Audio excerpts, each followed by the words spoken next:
So hey guys, welcome back to another breakdown video of coiling dragon. And I hope कि तुम लोगों ने इससे पहले का जो ब्रेकडाउन वीडियो गाइस उसे देखा होगा, तभी जाके तुम्हें आज के इस वीडियो में मजा आने वाला है। तो चलो फिर वीडियो को शुरू करते हैं। बट इससे पहले गाइस एक बार जान लेते हैं कि अब तक की कहानी में हुआ क्या है। तो हुआ कुछ नहीं, लिली यहाँ पे वापस आ जाता है, अपने दोस्तों से मिलता है, अपने जो सीनियर्स है उनसे भी मिलता है, इवन की अपने फैमिली से भी जा मिलता है, जहाँ उसे उसका फादर जब ऐसे हाल में देखता है ना, साथ ही इतने सारे जो मैजिक कोर्स है उनके साथ देखता है, तो वो समझ आता है कि मेरा बेटा किस मुश्किल से गुजरा होगा। और बस यही से आज की हमारी कहानी की शुरुआत होती है, जहाँ हम देख पाते हैं कि बाप बेटे दोनों एक दूसरे के आमने सामने मौजूद थे। बचपन में जैसे आपस में लड़ा करते थे, फाइट करते थे एक नाइट की तरह, बिल्कुल वैसे ही वो आज भी एक दूसरे के साथ प्रैक्टिस करते हैं। अब जहाँ इनके बीच तलवारबाजी तो होती है और दूर से सारे लोग ये नजारा देख रहे थे, तभी यहाँ उनमें से एक बंदा कहने लगता है कि फादर ने कहा था कि जो लॉर्ड हॉग है ना, वो बारुश फैमिली के अब तक के सबसे जेंटलेस्ट मैनेजर रहे हैं, और उन्होंने जिस तरीके से आज तक बारुश फैमिली को लीड किया है, इससे पहले शायद ही किसी ने किया होगा। और सच में मैंने आज से पहले उन्हें कभी ऐसे एक्शन लेते हुए नहीं देखा। अब यहाँ पे इनकी फाइटिंग स्किल को देखकर सभी लोग इनसे इम्प्रेस हो जाते हैं। इवन की जो लिली है वो खुद भी हैरान था कि इसका फादर इतने बहादुर वॉरियर है और इतने कमाल के उनकी स्किल्स हैं, उसे इस बारे में कभी आइडिया भी नहीं था। यहाँ पे इसका फादर कहता है कि क्या हुआ, शॉक है। तभी यहाँ पे कमांडर सभी लोगों से कहता है कि क्या ये पहली बार है जब तुम लोग लॉर्ड हॉक को ऐसे फाइट करता हुआ देख रहे हो। पर तुम्हारी जानकारी के लिए बता दूं कि ये तो कुछ भी नहीं है, इनफैक्ट वो तो मेरी तरह एक लेवल 6 के वॉरियर है। और हाँ, ये तो बस लेवल है, लेकिन अगर मैं उनकी कॉम्बैट एबिलिटी की बात करूँ ना, तो वो मुझसे 100 गुना ज्यादा ताकतवर है। अब ये कहते हुए वो उनकी बड़ी तारीफें करता है। लिली यहाँ पे ये सारा नजारा देखकर खुद भी मन में हैरान था। अब लिली तभी अपने पावर्स को एक्टिवेट करता है और एलिमेंट की पावर का यूज करते हुए अपने फादर के पैर को जकड़ लेता है, जिसके चलते उनके ऊपर प्रेशर पड़ता है, और फिर वो वाइंड मैजिक का यूज करते हुए तेजी से फ्लाई करते हुए उनके ऊपर हमला करने जाता है। लेकिन यहाँ पे उसके वेपन का ये अटैक ना बहुत इजीली वो रोक लेते हैं और कहने लगते हैं कि क्या तुमने अर्न्स एकेडमी में बस इतना ही सीखा है। ये कहते हुए अब वो यहाँ पर अपने स्वॉर्ड से इसके ऊपर स्ट्राइक करने जाते हैं, लेकिन लिली यहाँ पे वाइंड मैजिक का यूज करते हुए बहुत इजीली उनके हर एक अटैक से डॉज करता है। लेकिन उसका फादर हार नहीं मानता, वो लगातार यहाँ वहाँ उछलते हुए उसके ऊपर हमला करता है, लेकिन लिली बार बार इन्हें चकमा देता है। अब तभी लिली को अपने फादर का जो बैग है ये ओपन नजर आता है, तो वो उनके ऊपर हमला करने जाता है, लेकिन उसका फादर बहुत इजीली से रोक लेता है। और तभी ये देखकर वो समझ आता है कि मेरे फादर के ना पीछे भी 2 आंखें हैं, भाई मैं कहीं पे भी इनका जो वीक पॉइंट है उसे टारगेट कर ही नहीं सकता, क्योंकि ये मौका ही नहीं देते। तभी यहाँ पे दोनों के बीच एक ड्रॉ हो जाता है, क्योंकि दोनों ही अपनी तलवार एक दूसरे के गले के पास ले जाके रोक देते हैं, जिसके चलते अब दोनों ही सेटिस्फाइड थे कि भाई बाप बेटे दोनों एक दूसरे के इक्वल है। यहाँ पे लिली की काबिलियत को देख करना उसका फादर बहुत ज्यादा खुश था, क्योंकि जो उसने अब तक की 40 साल की जिंदगी में हासिल किया है, उसके बेटे ने तो महज अपने इतने कम उम्र में ही हासिल किया। यहाँ पे वो स्माइल करते हुए अपनी तलवार नीचे कर लेते हैं, क्योंकि ये फ्रेंडली डुअल अब यहाँ पे एंड होता है। सभी लोग उन्हें चीयर करते हैं और उनके लिए तालियां भी बजाते हैं। तभी उसके फादर उसके कंधे पे हाथ रखते हुए कहने लगते हैं कि लिली एक बात याद रखना, तुम हमेशा हमेशा बारुश फैमिली के डिसेंडेंट रहोगे, और एक वॉरियर होना ये तुम्हारे लिए एक ट्रम्प कार्ड है। तो प्लीज अपना खास ख्याल रखना और अपनी जान की हिफाजत करना, क्योंकि तुम ही हमारी उम्मीद हो। और हाँ, चाहे जो हो जाए, जैसी भी सिचुएशन में क्यों ना रहो, कभी भी हार मत मानना, गिव अप मत करना। लिली हाँ में जवाब देता है। अब गाइस थोड़ी देर बाद कम सीन देख पाते हैं, जहाँ पर लिली के हाथ में उसके फादर का वही वेपन था, जैसे कि वो बहुत ही अच्छे से निहार रहा था। तभी उसका फादर पीछे से आ जाता है और कहता है कि क्या तुम्हें याद है, मैंने तुमसे एक बार कहा था कि जो हमारे एंसेस्टर है ना, जो कि बारुश फैमिली के स्ट्रॉन्गेस्ट एंसेस्टर के रूप में भी माने जाते हैं, उनके पास उनका एक वेपन हुआ करता था। जिसपे वो कहने लगता है कि हाँ मैंने उसके बारे में सुना है, ये इतनी ज्यादा खतरनाक वेपन है कि ये माउंटेन एंड जो रिवर्स होते हैं इन तक को बीच से काट के रख सकती है। कहीं इसका मतलब ये तो नहीं कि जो मेरे पास है यही वो स्वॉर्ड है। जिस पे वो कहने लगते हैं कि नहीं, बिल्कुल नहीं, ये तो बस उसकी एक फेक कॉपी है, एक डुप्लीकेट तुम समझ सकते हो, एक ऐसा रेप्लिका जैसे कि उसके क्लोजेस्ट रेप्लिकास में से एक माना जाता है। और इसे उनके बाद में आने वाली जो जनरेशन थी ना, बारुश फैमिली के जो बाकी के एंसेस्टर थे, इन लोगों ने ही मिलजुल के बनाया है। जो असली स्लॉटर ब्लेड है वो कहाँ है किसी को नहीं पता। ये सुनकर लिली भी हैरान था और कहता है कि क्या सच में किसी को नहीं पता। जिस पर उसका फादर कहता है कि हजारों सालों से हमारी जो फैमिली की ब्लड लाइन है वो बार बार डिक्लाइन करते हुए बहुत हद तक गिर चुकी है। इवन कि हमारी आर्थिक स्थिति भी बहुत ज्यादा खराब हो चुकी थी। इसी के चलते एक पागल जो हमारे पैट्रियार्क थे उन्होंने इसे बेच दिया, और जिसके बाद से वो स्वॉर्ड कहाँ है, किसके पास है, कहाँ किसके चक्कर काट रही है, किसी को इसके बारे में कोई अता पता नहीं। लेकिन लिली इस वक्त मैं तुमसे बस ये कहना चाहता हूँ कि अगर तुम सच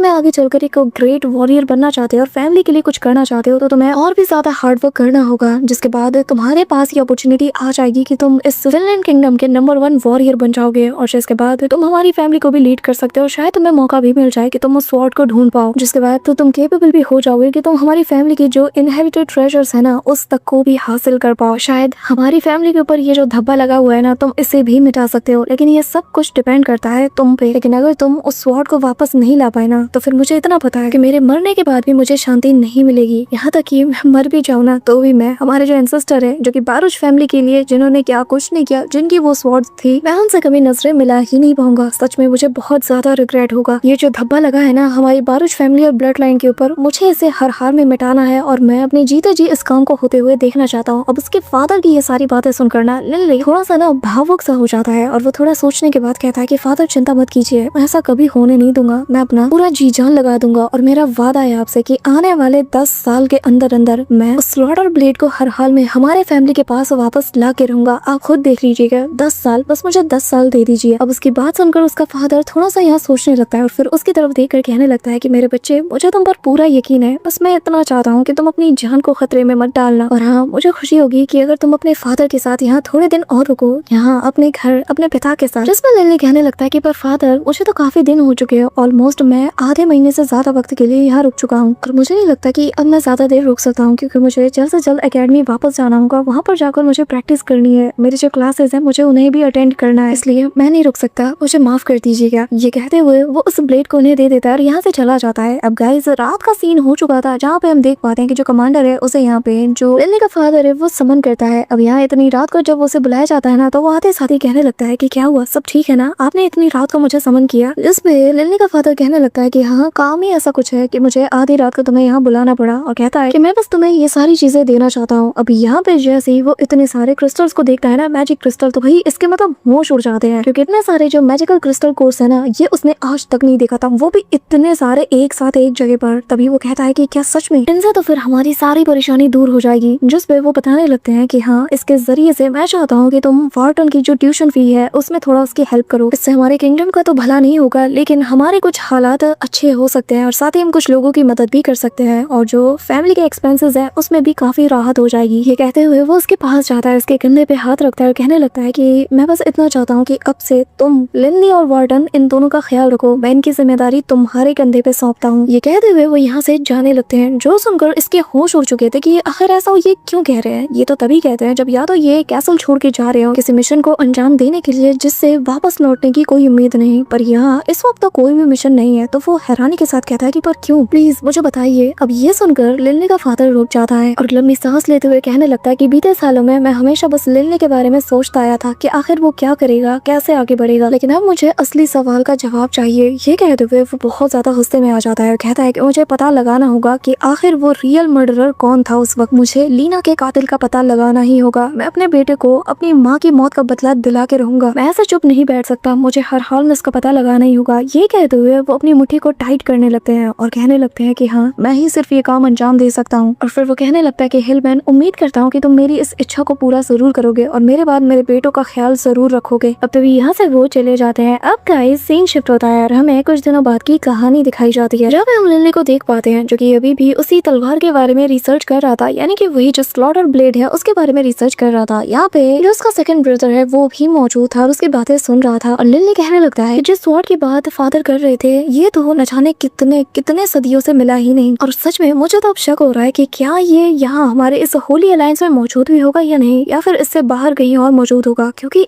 जब इसे बेचा गया था तो इस बात को काफी अरसा बीत चुका है। लेकिन फिर भी मैं फादर के लिए इस चीज को ढूंढ के रहूंगा और मैं एक बार तो अपना हाथ जरूर आजमाऊंगा। और यहाँ पे वो उसे दिलासा दिलाता है और कहता है कि अरे तुमने कहा और समझो काम हो गया, बस मुझे थोड़ा टाइम दे दो, क्योंकि अगर ये इस कॉन्टिनेंट की दूसरी छोर में भी पहुंच चुका होगा ना, तो भी तुम्हारे लिए तुम्हारा ये भाई ना इस हद तक जाएगा और उसे लेके ही आएगा। अब यहाँ पर लिली उसकी बातें सुन रहा था, तभी अपनी जगह से खड़े हो जाते हैं, कहने लगते हैं कि पर लिली एक बात याद रखना, जिस हिसाब से तुमने मुझे मेंशन किया है और जिस हिसाब से तुमने बताया है कि ये इतनी ज्यादा कमाल की स्वॉर्ड है, तो ये जो स्लॉटर ब्लेड है ना, ये असल में ड्रैगन ब्लड वॉरियर के जो फर्स्ट जनरेशन के लेजेंडरी वेपन है ना उनमें से एक है, और या फिर मैं यही कहूँ कि इकलौता लेजेंडरी वेपन। जिस भी कलेक्टर के पास इतना लेजेंडरी वेपन होगा, तुम्हें लगता है कि वो इतनी आसानी से जाने देगा? बिल्कुल भी नहीं, वो हर हद तक जाएगा। और चिंता मत करो, मैं भी अपने हर हद तक जाऊंगा, लेकिन तुम्हें हर सिचुएशन के लिए प्रिपेयर रहना होगा। जिसमें लिली कहता है कि पर कैसी सिचुएशन, जिसपे वो कहने लगता है कि कुछ भी हो सकता है, शायद पैसा, ताकत, कुछ भी, यहाँ तक कि स्टेटस भी, मतलब कि तुम्हारे अच्छे खासे कनेक्शन होने चाहिए, क्योंकि पैसा हर चीज खरीद नहीं सकता। या फिर ऐसा भी हो सकता है कि वो जो लेजेंडरी स्वॉर्ड है उसे वापस लाने के लिए हमें इन तीनों की जरूरत पड़े। लिली यहाँ पे सोच में डूब चुका था और वो जानता है कि अपने फादर के लिए वो किसी भी हद तक जा सकता है। अब यहाँ पे हमें थोड़ी दिनों बाद का सीन दिखाया जाता है जहाँ पे लिली प्रैक्टिस करते हुए यहाँ से निकल रहा था। तो यहाँ पे जो मास्टर दाऊ हेरिंग है ना, वो कहने लगता है लड़के एक बात बताओ, तुम तो बहुत दिनों से यार प्रैक्टिस पे प्रैक्टिस किए जा रहे हो, यहाँ तक कि तुम खाना भी ठीक से खा नहीं रहे हो तो एक बात बताओ, अगर थोड़ा सा खा लोगे तो एक दिन में मोटे थोड़ी हो जाओगे। तभी यहाँ पे चलते चलते वो यहाँ पर जो एलिस है ना उसके घर के पास आ जाता है, जहाँ उसका खूबसूरत बालकनी मौजूद था और यहाँ चारों तरफ जो एलिस फ्लावर्स के पेटल है वो सभी हवा में उड़ रहे थे। अब यहाँ वो एलिस के बालकनी की ओर देखने लगता है। तभी मास्टर दाओ हियरिंग कहने लगते कि अरे ये तो वही जगह है ना जहाँ पर वो लड़की, क्या नाम था उस बच्ची का, हाँ एलिस, ये उसी का घर है ना। तभी उसके बालकनी में उसे एक रिबन में बंधा हुआ एक नोट नजर आता है, यानी कि एक लेटर था। अब लिनली वाइंड मैजिक का यूज करते हुए उसे अपने पास ले आता है। अब यहाँ मास्टर दाओ हियरिंग ऊपर से नीचे तक लिनली को देखने लगते हैं, उसके चेहरे का एक्सप्रेशन पढ़ने की कोशिश करते हैं लेकिन वो कोई रिएक्शन देता ही नहीं है। तभी वो अपने रूम में चला जाता है और यहाँ पे जाके शांति से जब उस लेटर को ओपन करता है तो एलिस ने कहा था कि हम दोनों डिफरेंट अकेडमी से बिलोंग करते हैं, हमारे हॉलीडेज भी ऑलमोस्ट खत्म होने वाले हैं और जो कि अलग अलग डेट पे पड़ते हैं, जिसका मतलब ऐसे में हमारा मिल पाना मुश्किल है। अब तभी हम एलिस को भी देखते हैं जहाँ उसके बालकनी में एक छोटा सा गिफ्ट बॉक्स रखा हुआ था और जैसे ही वो उसे देखती है वो समझ आती है कि लिनली ने उसके लिए रखा है। जिसके बाद जैसे ही वो उसे ओपन करती है ना तो यहाँ पे लिनली का वाइंड मैजिक काम करना शुरू कर देता है, आसपास काफी सारे फ्लावर पेटल्स को वो उड़ाने लगता है। अब ये देखकर एलिस को लिनली की याद आती है और वहीं दूसरी तरफ लिनली भी मन में कहता है कि जब जब मैं इसके लेटर को देखता हूँ ना तो मुझे अंदर से काफी खुशी मिलती है, उसकी आवाज सुनना, उससे मिलना मुझे बहुत पसंद है। अब ऐसे ही करते करते हम देखते हैं कि ऐसे इनके बीच लेटर्स और गिफ्ट्स के जरिए से ना बातचीत होने लगती है। और एक दिन जब उसके बालकनी से उसका लेटर लेते हुए यहाँ से जा रहा था, लेकिन उस लेटर को हाथ में थामते हुए वो मन में कहने लगता है कि जब जब मैं उसको सोचता हूँ तो ऐसा लगता है कि जितना भी बोझ है मेरे दिल में, मेरी जिंदगी में, वो धीरे धीरे डिसअपीयर हो रहा है। अब वो अपने रूम में वापस आता है, उस लेटर को ओपन करता है और उसमें लिखी हर एक बात को पढ़ता है जो भी एलिस ने उससे और उन दोनों के रिलेटेड लिखी थी। तभी यहाँ पे बेबी आ जाता है और वो भी पढ़ने की कोशिश करता है और कहता है कि बहुत जरा देखो तो उसने ऑलरेडी तुम्हारा नाम मेंशन करना शुरू कर दिया है, मतलब तुम्हारे प्यार में वो पड़ चुकी है। जिसमें लिली उससे ना मुंह फेर लेता और कहता है कि आखिर तुम्हें इस बारे में क्या पता, तुम कुछ ज्यादा ही बोलने लगे हो। जिस पे वो उसके कंधे पे चढ़ जाता है और कहने लगता है कि आए हाय जरा देखो तो, चेहरे से खुशी छुपा ही नहीं छुप रही। अब ये मत कहना कि तुम डर रहे हो कि कहीं उसे तुमसे प्यार ना हो जाए या फिर तुम्हें उससे प्यार ना हो जाए। ये कहते हुए वो जोर जोर से हंसता है और उसका मजाक उड़ाने लगता है, जिस पे वो कहने लगता है कि अपनी बकवास बंद करो, ठीक है। अब ऐसे ही अगले दिन वो सीधा उससे मिलने पहुंच जाता है, जहाँ बालकनी के पास खड़े होकर वो उसके इंतजार कर रहा था। तभी यहाँ पे उसका फादर उसे चिल्लाता है और कहता है कि आखिर तुम क्यों ये फालतू का झंझट लेके बैठी हो, आखिर तुम्हें क्यों पढ़ना है, तुम्हें पता भी है तुम्हारी ट्यूशन फी आखिर कितनी ज्यादा एक्सपेंसिव है, हाँ तुम्हें कोई आइडिया भी है। ये कहते हुए वो उसे एक लगाता है। अब यहाँ बेचारी एलिस रोते हुए सीधा अपने बालकनी में आ जाती है और यहाँ पर अपने चेहरे को छिपाकर रोना शुरू कर देती है। अब यहाँ ये सारा नजारा देखकर लिली सीधा इसके पास पहुंच जाता है। यहाँ पर लिली को देखकर वो खुद भी हैरान थी, लेकिन उसे देखकर उसे और बुरा लगता है कि आखिर उसने मुझे ऐसी सिचुएशन में क्यों देखा। और यहाँ पे रोने लगती है तो लिली उसके पास जाके बैठ जाता है और उसे वो भरोसा दिलाता है कि चिंता मत करो, सब कुछ ठीक हो जाएगा और प्लीज रोना बंद करो। अब उसे खुश करने के लिए लिली अपने पास से एक फ्लावर निकालता है, लेकिन इससे पहले कि वो उसे दे पाता उसके हाथ से वो गिरने लगता है। अब यहाँ वो काफी ज्यादा नर्वस था, ये देखकर एलिस को हंसी आ जाती है। जिसके बाद लिली उसे हंसता हुआ देखकर ये फूल उसे देता है। तभी वो बताने लगते हैं कि असल में मेरे पिता को ना जुए और नशा की बहुत बुरी लत लग चुकी है। जब माँ हमारे साथ थी तब भी वो ऐसे ही थे, जिसके चलते माँ को गुस्सा आ गया और हमारी मदर हमें छोड़ के चली गई, जिसके बाद से वो और ज्यादा पागल हो चुका है और इन सब में और ज्यादा डूब गया। जिसके बाद लिली उसकी तरफ हाथ बढ़ाता है। अब वो उसका हाथ पकड़ के खड़ी होती है और बताती है कि शायद आज भी फादर हार गए होंगे, इसी के चलते वो मुझ पे अपना गुस्सा उतार रहे हैं। अब तभी ये लोग थोड़ी देर वक्त बिताते हैं और ये दोनों एक दूसरे से काफी बातचीत करते हैं। इस दौरान लिली बताने लगता है कि जब मैं बहुत छोटा था ना, बहुत छोटा, तब मेरी माँ मेरे भाई का जन्म देने के बाद बहुत ज्यादा कमजोर हो गई और इस दौरान उनकी मौत भी हो गई। उसके बाद से फादर भी मुझ पर काफी ज्यादा स्ट्रिक्ट हुआ करते थे, लेकिन ऐसा कभी नहीं किया जैसा तुम्हारे फादर करते हैं। लेकिन तब से लेकर आज तक उन्होंने मेरा बहुत ज्यादा ख्याल रखा और बहुत कम ही ऐसा वक्त आया है जब मैंने मेरे पिता को मुस्कुराते हुए देखा है। लेकिन मैं इतना जानता हूँ कि वो चाहे मेरे सामने जितना भी टफ बनने की कोशिश कर ले, लेकिन दिलो जान से वो मुझे आज भी उतना ही प्यार करते हैं। अब तभी उसकी बात सुनकर जो एलिस है वो उससे कहने लगती है कि लिली, क्या तुम मुझे अपनी अर्न्स एकेडमी के लाइफस्टाइल के बारे में बता सकते हो? मुझे तुम्हारे बारे में जानना है, मुझे जानना है कि आखिर तुम वहाँ पे कैसे रहते हो। ये सुनकर लिली कहता है कि ठीक है मैं तुम्हें बताता हूँ। अब यहाँ से इनकी कहानी शुरू होती है और ऐसे ही करते करते दोनों को काफी वक्त हो जाता है और दोनों एक दूसरे के साथ काफी अच्छा वक्त बिताते हैं। लेकिन तभी इनकी आंख लग चुकी थी। अब अचानक से लिली की आंख खुलती है तो वो जैसे ही अपनी नजर फेरता है तो यहाँ एलिस उसके कंधे पे सो रही थी। अचानक से इसे भी होश आता है और यहाँ इस वक्त तक दोनों एक दूसरे के बहुत करीब थे। तभी लिली से वो कहती है कि क्या तुम मेरे साथ टाउन घूमने चलोगी? ये कहते हुए वो थोड़ी शर्माती है। अब ये दोनों आधी रात को टाउन घूमने के लिए निकल पड़ते हैं, जहाँ अभी भी सड़कों पर लोग नजर आ रहे थे और चलते चलते लिली से थोड़ा आगे जाकर एलिस मन में काफी सारी चीजें फील करती है। जिसके बाद वो लिली से सवाल करती है और कहती है कि क्या तुम्हें स्नोफॉल पसंद है? जिस पे लिली हैरान था। वो बताने लगते हैं कि हाँ, क्योंकि मुझे सबसे ज्यादा स्नो पसंद है, क्योंकि ये काफी ज्यादा खूबसूरत होने के साथ साथ साथ बहुत ज्यादा प्योर भी है। ये कहते हुए वो उसकी तरफ देखती है और कहती है कि जो हमारे एस्ट्रोलॉजर्स है ना, उनका कहना है कि आज रात यहाँ पे स्नोफॉल हो सकती है। फिर तभी वो उदास हो जाती है और कहने लगती है कि जैसा हम प्लान करते हैं और जैसा हम सोचते हैं जरूरी थोड़ी है कि हर चीज वैसे ही हो। तभी वो बताने लगती है कि जब मैं छोटी थी मेरी माँ ने मुझे छोड़ दिया और अब मेरा फादर जो कि मुझसे तंग आ चुका है, मेरी जिंदगी में जितने भी आज तक लोग आए ना, उन्होंने मुझे बस यही दिखाया है कि आज तक मैं तो किसी के लिए भी मैटर नहीं करती,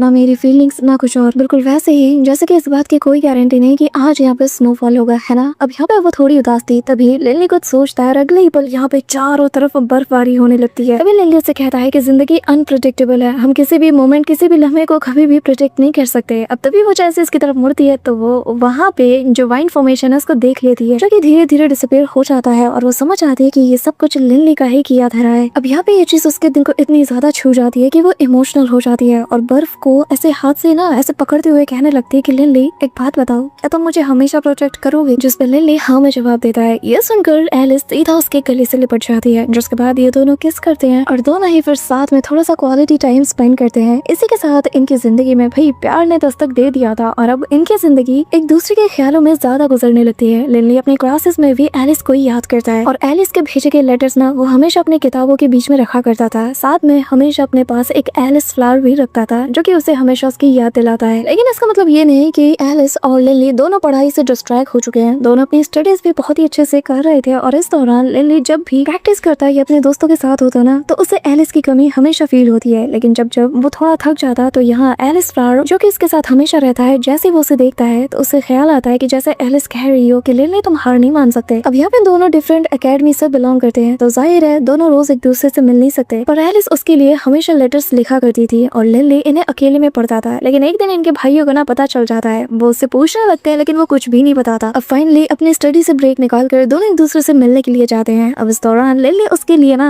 कुछ फ्लावर्स लाया था, पर इससे पहले कि वो उसे दे पाता एलिस खुद ही उन्हें उससे छीन लेती है। उसके बाद दोनों इस पूरे टाउन को घूमते हैं, साथ में वक्त बिताते हैं, इवन की दोनों साथ में एक पेंटिंग भी बनवाते हैं जो कि सच में बहुत प्यारी लग रही थी। अब लिली को भी अब उसका साथ बहुत अच्छा लगने लगा था। वहीं दूसरी तरफ गाइस, एक तरफ लिली अपनी जिंदगी की नई शुरुआत कर रहा था, लेकिन दूसरी तरफ उसका फादर उसकी माँ के कातिल की तलाश में निकल पड़ा था, जहाँ उसने ऑलरेडी काफी लोगों को निपटा दिया था। और एक बंदे से पूछने लगता है कि बताओ कहाँ है वो। जिस पे जैसे लिली के फादर की शक्ल वो देखता है तो वो कहता है कि तो ये तुम हो। यहाँ पे ये सुनकर लिली का फादर उससे कहता है कि बताओ आखिर लीना कैसे मरी। अब गाइस यहाँ पे मैं बता दूं कि लिली की माँ के साथ क्या हुआ है ये उसे नहीं बताया गया। उसे बस इतना कहा गया है कि जब उसका छोटा भाई पैदा हो रहा था तभी उसकी माँ चल बसी। अब यहाँ जो लिली का फादर है वो इस बंदे को धीरे धीरे करके सताते हुए कहने लगता है कि बताओ मुंह खोलो वरना मुझे बिल्कुल भी वक्त नहीं लगेगा तुम्हारी बॉडी के टुकड़े टुकड़े करने में। यहाँ पे वो बंदा कहने लगता है कि देखो मैं बस अपने ऑर्डर्स को फॉलो कर रहा था। जिसपे वो कहता है कि किसके ऑर्डर्स फॉलो कर रहे थे। जो कहते हुए वो अपने तलवार को ना उसके आर पार करने की कोशिश करता है। अब यहाँ इस बंदे को बहुत दर्द हो रहा था। वो कहता है कि वो ड्यूक पैटरसन, हाँ वही पैटरसन, उसी के कहने पे। अब यहाँ पे इसका फादर शॉक्ड था और कहता है कि आखिर क्यों, उसने ऐसा क्यों किया। जिसपे वो बंदा कहने लगता है कि ये तुम कभी सोच भी नहीं सकते और ये तुम्हारी इमेजिनेशन के बियॉन्ड है, तो बेहतर होगा कि इसका पता ना लगाओ, क्योंकि ये असल में द किंग और जो रेडियंट चर्च है इन दोनों के बीच का मामला है। दोनों इसमें इन्वॉल्व है। मुझे इससे ज्यादा कुछ नहीं पता, बस मैंने उन्हें एक बार मेंशन करते हुए सुना था कि वो लोग किसी प्योर सोल और रीइंकार्नेशन वेसल्स की बात कर रहे थे। अब देखो मुझे जो पता था मैंने तुम्हें बता दिया, अब प्लीज मेरी जान छोड़ दो और मुझे जाने दो। लेकिन यहाँ वो अपनी तलवार निकालता है और इसका खेल खत्म कर देता है, जिसके बाद वो यहाँ से चला जाता है उस सच्चाई का पता लगाने। अब तभी यहाँ पे रात का वक्त हो चुका था, चारों ओर हल्की हल्की स्नोफॉल हो रही थी और सभी लोग कैंडल लेकर यहाँ पे सीधा ग्राउंड की ओर बढ़ रहे थे। इस दौरान लिली और जो मिस एलिस है दोनों यहाँ पर एज अ कपल के तौर पे जा रहे थे और यहाँ लिली को इतना ज्यादा बन ठन के आता हुआ देख कर ना एलिस कहने लगती है कि मुझे लगा नहीं था कि आज तुम यहाँ पे आओगे और बिल्कुल प्रॉपर वे में आओगे। अब यहाँ पे लिली बताने लगता है कि आखिर मैं तैयार होके क्यों ना आता, आज यूलान फेस्टिवल है और साथ ही हमारी पहली और असली डेट भी तो है। वैसे गाइस तुम में से क्या किसी ने कभी रियल पर्सन को डेट किया है, कमेंट में बताना। जिसके बाद लिली बताने लगता है कि जाहिर है मुझे इस काम को सीरियसली लेना ही होगा। अब यहाँ पे तभी कुछ आवाजें आने लगती है जिसके चलते सभी लोग अलर्ट हो जाते हैं और यहाँ पर काफी सारे नाइट्स हमें दिखते हैं, जिन्हें देखकर लिली समझ आता है कि ये बहुत ज्यादा स्ट्रॉन्ग है और ये लोग सारे के सारे असल में रेडियंट चर्च के नाइट्स है, जो कि बहुत ज्यादा खतरनाक भी है। अभी एलिस भी बताने लगती है कि ये जो सारे के सारे तुम नाइट्स देख रहे हो ना, ये सारे के सारे रैंक 5 के ऊपर के नाइट्स है। ये सुनकर इवन की लिंडी भी शॉक्ड था। तभी वो बताने लगती है कि चलो अच्छा हुआ यहाँ पे कुछ तो ऐसा देखने को मिला जिसने कि तुम्हें तक हैरान कर दिया। यहाँ ये दोनों एक दूसरे की ओर देख रहे थे, लेकिन दूर से लियान इन दोनों को साथ में देख लेती है और कहीं ना कहीं उसे ये चीज पसंद नहीं आती, तो वो यहाँ से चली जाती है। वहीं दूसरी तरफ इनके मैजेस्टी भी आ जाते हैं और जिनके नारे चारों ओर यहाँ पे लगा रहे थे सभी लोग, जिसे कि गोल्डन लाइन भी कहा जाता है। और यहाँ हम इनके हिज मैजेस्टी यानी सामने की क्लाइडी को देख पाते हैं, जो कि यहाँ पे बिल्कुल पन ठन के आता है, सबके सामने से होके सभी को यहाँ पे संबोधित भी करता है। इस दौरान यहाँ पे मिस एलिस उसे बताने लगती है कि ये देखो, ये है गोल्डन लाइन, जो कि असल में हिज मैजेस्टी है और इनके भाई का नाम है ड्यूक पैटरसन। लेकिन देखने वाली बात यह थी कि ड्यूक पैटरसन को यहाँ पे काफी सारे लोग गार्ड कर रहे थे, जो देखकर लिली भी सवाल करता है कि यहाँ पे जो हिज मैजेस्टी है उसे तो कोई प्रोटेक्ट नहीं कर रहा, लेकिन यहाँ पे इतने सारे लोग इसे क्यों गार्ड कर रहे हैं। जिस पे वो बताने लगती है कि जो हिज मैजेस्टी है ना, वो इस फिनले किंगडम के स्ट्रॉन्गेस्ट एक्सपर्ट है, जो कि एक रैंक 9 के एक्सपर्ट है। तो तुम खुद ही बताओ, एक रैंक 9 के एक्सपर्ट को भला कौन यहाँ पे मार सकता है। हाँ, वही बात करें ड्यूक पैटरसन की, तो वो सिर्फ रैंक 7 का वॉरियर है, तो जाहिर है उसे तो यहाँ पे ज्यादा गार्ड्स की जरूरत पड़ेगी ना। अब लिली को क्या पता कि उसकी माँ के कातिल यही सामने घूम रहे हैं। तभी यहाँ लिली मन में सोचता है कि अच्छा, तो ये है एक रैंक 9 का वॉरियर। तभी मिस एलिस उसका हाथ पकड़ते हुए उसे यहाँ से दूर ले जाती है। इस दौरान रास्ते में लिली का फादर, जिसने की ब्लैक रॉब पहना था, वो उसे देखकर पहचान लेता है, लेकिन फिलहाल के लिए उसे कुछ भी नहीं कहता। और इसी सीन के साथ हमारा आज का ये ब्रेकडाउन वीडियो यहीं पे एंड होता है। सो गाइस, हमने एक बिल्कुल ही फैंटास्टिक से सीरीज का आगाज किया है, जिसका लिंक तुम्हें पिन कमेंट में मिल जाएगा। अगर तुम रेनिंग इमॉर्टल के फैन हो तो ये सीरीज तुम्हें जरूर पसंद आएगी, क्योंकि ये उसी के यूनिवर्स की सीरीज है। सो पिन कमेंट या कम्युनिटी पोस्ट चेक कर लेना, वहां पर तुम्हें उस सीरीज का लिंक मिल जाएगा। सो गाइस, अगर वीडियो को यहाँ तक देख रहे हो तो मेक श्योर कि तुम वीडियो को लाइक करके चैनल को सब्सक्राइब जरूर कर रहे हो। तो मिलते हैं मैं तुमसे नेक्स्ट ब्रेकडाउन वीडियो के साथ, तब तक के लिए बाय।